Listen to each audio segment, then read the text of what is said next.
اسی طرح سے جمعہ کے فضائل میں ایک چیز یہ بھی ہے کہ ساری نمازوں میں افضل نماز جمعہ کے دن ایک نماز ہوتی ہے۔ کیسی نماز ہے؟ آئیے دیکھتے ہیں۔ اللہ کے رسول صلی اللہ علیہ وسلم فرماتے ہیں افضل الصلوات عند اللہ، اللہ کے نزدیک سب سے ساری نمازوں میں سب سے افضل نماز ایک نماز ہے۔ کون سی؟ صلاۃ الصبح یوم الجمعۃ فی جماعۃ، صبح کی نماز، فجر کی نماز جمعہ کے دن جماعت کے ساتھ۔ ساری نمازوں میں سب سے افضل نماز کون سی اللہ کے نزدیک؟ فجر کی نماز جمعہ کے دن۔ کیسے؟ بستر میں۔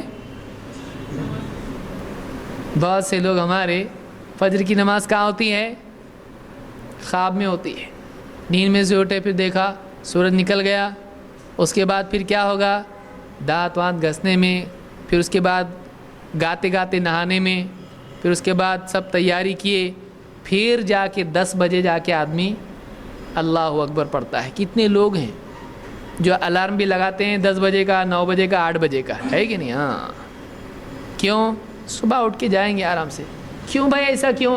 نیند نہیں ہوئی۔ کیوں نیند نہیں ہوئی؟ رات کو 2 بجے تک فلم دیکھ رہے تھے نا ٹی وی کے اوپر، کیبل نیٹ ورک۔ تو یہ سب شیطان کا نیٹ ورک ہے جو آدمی کو اللہ کے حکموں سے، اس کی عبادات سے روک کر بے حیائی کی چیزوں میں مبتلا رکھتا ہے۔ اللہ ہم سب کی حفاظت فرمائے۔ رات میں آدمی اگر جلدی سو جاتا ہے تو آدمی صبح میں جلدی اٹھے گا۔ تو فجر کی نماز روزانہ ضروری۔ آپ یہ نہ سمجھے اچھا جمعہ کا ہے کیا، باقی دن نہیں بھی گئے تو چلتا ہے جماعت پہ، ایسا نہیں ہے، روزانہ کے لیے ہے۔ لیکن یہاں بتایا جا رہا ہے کہ ان نمازوں میں جو آدمی پڑھتا ہے سب سے افضل کون سی ہے؟ جمعہ کے دن۔ جمعہ کے دن جماعت کے ساتھ میں آدمی فجر کی نماز پڑھے، اس کا خصوصی اہتمام کرنا چاہیے آدمی کو۔